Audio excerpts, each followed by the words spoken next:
You ever get punched and don't see the punch coming? It's like a quarterback not seeing he's about to get destroyed from the back. He hit me so hard, man. Oak heavy-handed, too. People don't realize how big Oak is. Was just a bully, huh? Just straight bully. Still like that. I love Oak. Oak has done, we've had some great years together. I always called him my hitman because anything physical, anything dirty, he was going to take care of. During his prime, Charles Oakley was a defensive stalwart in the paint. Pair him with New York Knicks legend Patrick Ewing, the two would eventually be a scary force for those who dare penetrate the paint. While Ewing got most of the spotlight in the Garden, fans shouldn't look past how incredible of a player Charles Oakley really was. In his 19 seasons in the league, Oakley was known as a physical and tough player to go against, all from harassing the opposing team's bigs in the paint and, in his prime, grabbing over 10 boards a game. He didn't need 30 points a night. He didn't need the spotlight. All Oakley needed was a reason to set a hard screen, box you out so hard your grandkids felt it, or step in when someone got too bold with his teammates. Legends all over the league saw Oakley as a hard and rugged player, earning him the nickname Oak, perfectly capturing his physique and play style. For someone regarded as one of the best enforcers the league has ever seen, few only seem to truly understand the competitor that was Charles Oakley. And there is no better person to hear that other than his longtime teammate, Patrick Ewing. Hey, Oak was he was a bad man when it comes to throwing those hands. We're Xavier McDaniels playing in Seattle. Yeah. He played in Seattle and then ended up playing with us for a year. So they got into it in the Garden one night, and Oak busted him up, bloody, busted him. It was ugly. Oakley was always the type of player to have his teammates back on the court. In his 10 years with the Knicks, he embraced his role as an enforcer, known for his willingness to be aggressive and tough down low, as well as retaliate against opposing players who got under the skin of his co-star. That's the type of teammate Oak was. He was physical, he had your back. I enjoyed, my time with him in New York. It's unfortunate the things that has happened after, but, all of that stuff, I wish him the best, and I try to stay away from all that. Oakley and Ewing led the Knicks to the NBA Finals in 1994, pushing the Houston Rockets to 7 games before narrowly losing. This was the Knicks' first Finals appearance since 1973. Their leadership helped define the Knicks' reputation as one of the most physically intimidating, defensively tough teams in the NBA. They became known for grinding games out and playing with grit, especially under coach Pat Riley. Ron Artest gained his reputation for being a tenacious defender and an unpredictable enforcer for the teams he suited up for. During his short time playing with Oakley back in the 2001 to 2002 season, he had a story that showed how serious of a player Oak really was. I was playing a video game. Oak was my vet. So I'm playing a video game, 2K, getting ready for the game. I was in a slump. So I get into the game. I'm playing well in the game. I'm like, I'm nice. Look, I'm nice. So one day I was playing. Oak smacked me in the back of the head. He's like, I'm like, oh, that was Oak. Why you smack me? You were playing on games before the game. I said, I'm trying to get ready for the game. He smacked me in the back of the head again. Ron Artest always saw Oakley as one of the best enforcers the game has ever seen. He experienced firsthand the grit and drive Oakley had to perform out on the court. Oakley wasn't messing around when it was game time. As a veteran, he made sure the same mindset was implanted to his teammates as well. Oakley was rough, often mentally challenging his opponents and getting under their skin every chance he got. He wasn't afraid either to step up for his teammates when an altercation made its way to the court. With his huge frame, he made it known that if you messed with his teammates, you had to mess with him too. Which is why when a former Pistons bad boy, John Sally, was asked about Oakley, this is what he had to say. Very aggressive guy. And I don't recommend pissing Charles off because he has no problem in fighting. He'll swing at you, yeah. During the Chicago and Detroit rivalry, Oakley was Jordan's man. Detroit having the infamous Jordan rules, Oakley did what he did best, and that was to retaliate with the same physicality Detroit was tormenting Jordan with.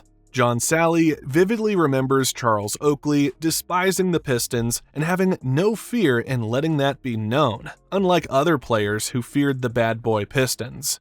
And you got to be able to talk to people, and Charles Oakley can go out and be the police officer. And that's what he meant by, I'm known as the guy to make it right, because he is. Because everyone would tell you, you stepped the MJ the wrong way.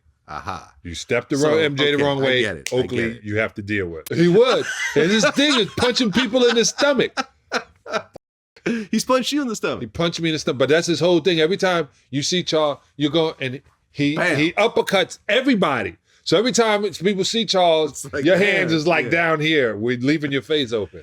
Oakley was that guy, the enforcer, the bodyguard, the dude who made sure you paid a price for every cheap shot. He wasn't trying to be your friend. He was there to make sure his teammates could play without fear. Now, you might think all Oakley was a menace both on and off the court. However, when it came to being a leader and brother for his fellow teammates, he made sure to step up as well. Longtime teammate Scottie Pippen recalls how he learned a lot from Oakley both on and off the court. You know, Oak was tough, really my first year, but, he was like a big brother to me. He showed me the ropes, not only on the basketball court, but off the basketball court. And that's really where we bonded mostly. He was definitely sending me down the rookie path, but I was learning a lot from Oak. As I said, not only on the court, but off the court as well. But on the court, he was a great teammate, a great communicator, a guy that, controlled the lane. Pippen always had high regard for Oakley. Coming into the league in his rookie year, Oak gave him the guidance which eventually allowed him to grow as a basketball player. Pippen gained that maturity that was heavily needed, especially when it came to overcoming the Detroit Pistons, who at that time owned Chicago. Seriously, but he was always one of the top rebounders in the game, so, go figure that. So he was a guy that, as he said, he was built on hard work. He was one of the guys that kind of helped us through the journey of being able to beat the Detroit Pistons. So, he taught us how to be tough mentally and taught us how to, get in the gym and get tough physically as well. So he helped us along the way to finally be able to get over that hump, and I wish he would have been with us throughout that whole journey. Oak wasn't just the team's enforcer. He was a leader, the kind who led by example, not by speeches. He showed up every night, played through pain, and made sure the young guys knew what it meant to be a pro. Oakley's toughness and professionalism set the tone for the entire team. Pippen learned the importance of standing up for himself, of playing through adversity, and of always having his teammates' backs. But as the league started to shift into a new era, more finesse, more speed, that same Oakley mindset didn't disappear, it evolved. And one of the guys who picked it up and ran with it was Tyson Chandler. He brought that same pride, that same fire, the kind of big man who didn't need the ball to make an impact. He just needed a reason to shut you down. Chandler shares a story on how Oakley was one of the best guys he's ever played with, and was a brother figure to everyone on the team. I love Oak, man. Yeah. Oak was like the best vet, man, the best vet. But yeah, he would rough me up too. Like, would he? Yeah, we'd be like, cause I remember we were in film, and I'm sitting in the front, and he would always talk to me and Eddie, like all the time. He always had something to say. He would make me and Eddie sit, like the TV's right here. He would make us sit right there. No, get closer to the TV. Charles Oakley was a player who understood that there was more to basketball, not just in the hardwood court itself.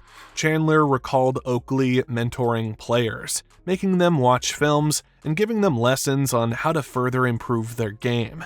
Despite being a tough figure on the court, Oakley was a true veteran leader for those in the locker room.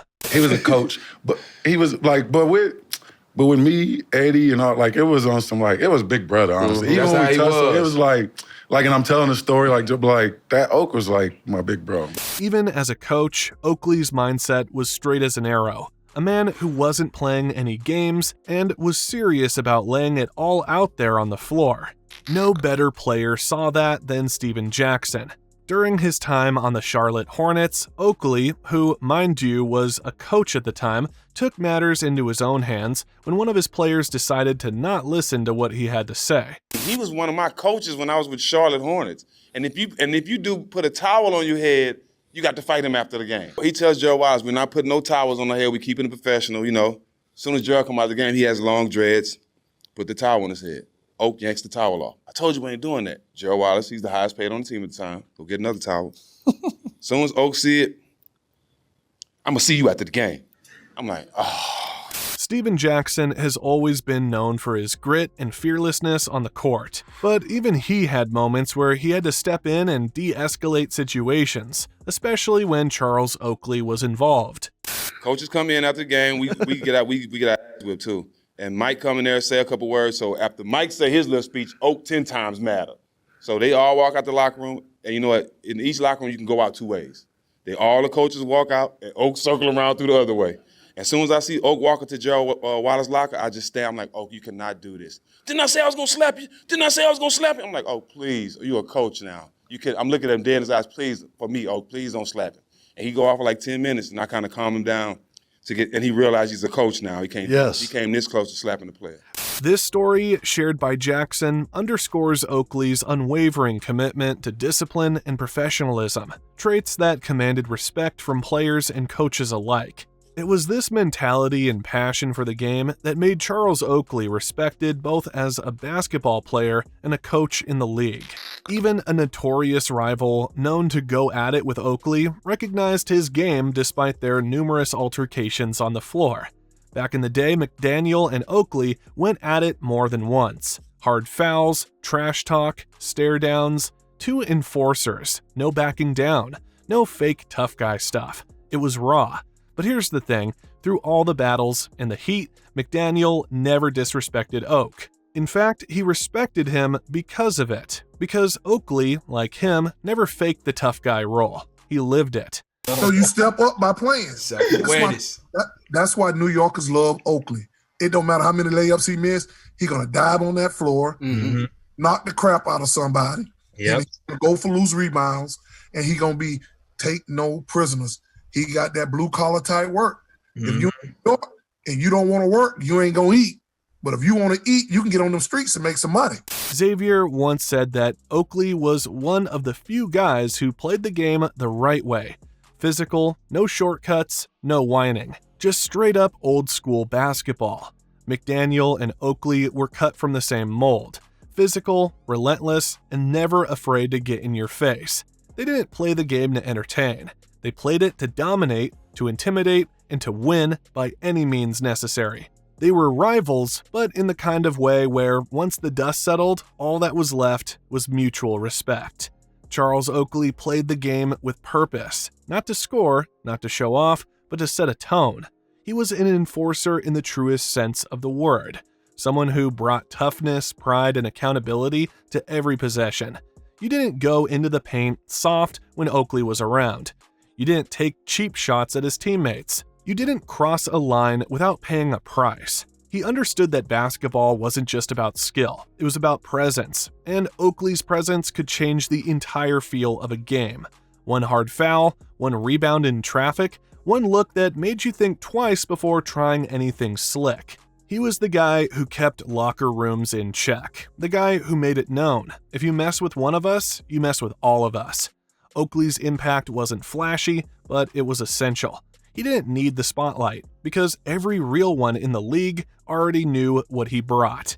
In an era defined by physicality and pride, Oakley stood at the center of it all. He was the backbone of every team he touched. The kind of player that didn't just play the game, he protected it. And when you talk about the greatest enforcers in NBA history, his name doesn't just come up, it leads the conversation.